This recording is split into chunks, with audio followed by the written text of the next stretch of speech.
គុណបងសម្រាប់សំណួររបស់បងបានសួរថាកាត់ស្នាមអុចខ្មៅអាចរួយហើយមានតមិនអត់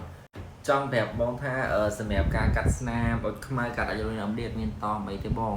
សំបីតែទឹកក៏យើងងុយធម្មតាសាប៊ូដុសមុខគឺដុសធម្មតា skin care ប្រើធម្មតាគ្រាន់តែបងត្រូវការប្រើថ្នាំសម្រាប់ឲ្យវាដុសសាច់មកវិញមួយរយៈពេល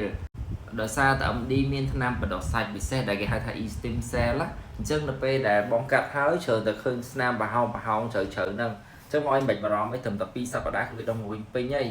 ហើយដល់ឡែករយៈពេលខ្លីនេះខ្ញុំឃើញមានភ្ញៀវមួយចំនួនដែលគាត់រត់មកឲ្យខ្ញុំជួយដោយសារតែគាត់ទៅកាត់កន្លែងគេគាត់ឃើញគេដុតស្រួលគាត់ចេះតែទៅធ្វើឲ្យបន្តថ្នាំអីហ្នឹងមកមានសភាពប្រមហើយឡើងលួយព្រោះគាត់បានសម្អាតហើយខាងគេហ្នឹងអត់ឲ្យធ្វើទាំងអស់សូម្បីតែទឹកក៏មិនឲ្យប៉ះសរងក៏មិនឲ្យលាងហើយថ្នាំក៏អត់មានឲ្យលាងអញ្ចឹងធ្វើឲ្យវាក្រឹងដោយគាត់យល់ថាការទុកឲ្យវាឡើងកម្ហើយរបបមកវាជាស្អាតណាតែពិតអត់ទេសម្រាប់នៅខាងពួកខ្ញុំនៅពេលដែលធ្វើហើយគឺត្រូវតែមានជាសរងប្រៃលាងថ្នាំបដិសាច់ដែលហៅ stem cell ល្អនឹងលាបក៏ដូចជាថ្នាំស្នាមអញ្ចឹង